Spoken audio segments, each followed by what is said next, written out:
સુરતમાં યુનિવર્સિટી ખાતે પીઠીની વિધિ બાદ યુવતી પરીક્ષા આપવા પહોંચી હતી।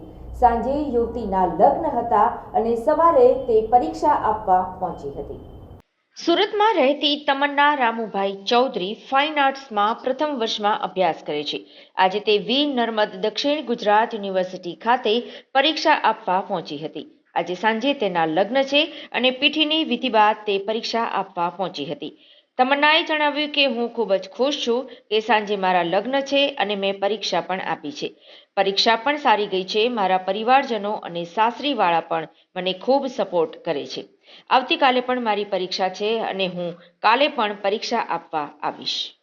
આજે એક્ઝામ આપવા ગઈ ત્યાં બધા જોઈને ખુશ થઈ ગયા કે ફાઇન આર્ટ ગેલેરી પણ પહેલો આવો પ્રસંગ હશે કે જેમાં દુલ્હન રેડી થઈને આવી છે હલ્દીના કપડાં પહેરીને એક્ઝામ આપવા માટે, અને એમનું પણ પહેલું જ એવું હતું ને મારું પણ પહેલું જ એક્સપિરિયન્સ છે અને બહુ ખુશ થઈ ગયા। બધાએ મને સપોર્ટ કર્યો। સર ટીચરે કીધું ટેન્શન નહીં લે, સારી રીતે શાંતિથી એક્ઝામ આપજે અને કોઈ ટેન્શન લેવાની જરૂર નથી, તે વાંચ્યું છે, તૈયારી કરી છે તો તને કશી વાંધો નહીં આવે।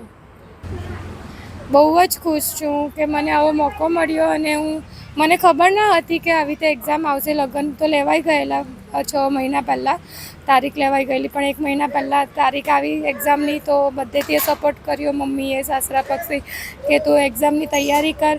અને હું એવું નથી, ફંક્શન પણ અટેન્ડ કર્યા અને રાતે 2 વાગ્યા પછી હું વાંચતી હતી સવારે 4 વાગ્યા સુધી કે મારી એક્ઝામ છે તો મારે વાંચવું જોઈએ। મારી સંગીત સંધ્યામાં પણ ગયેલી, હલ્દીમાં પણ ગયેલી, મહેંદીમાં પણ રાતે વાંચતી હતી અને તૈયારી કરી।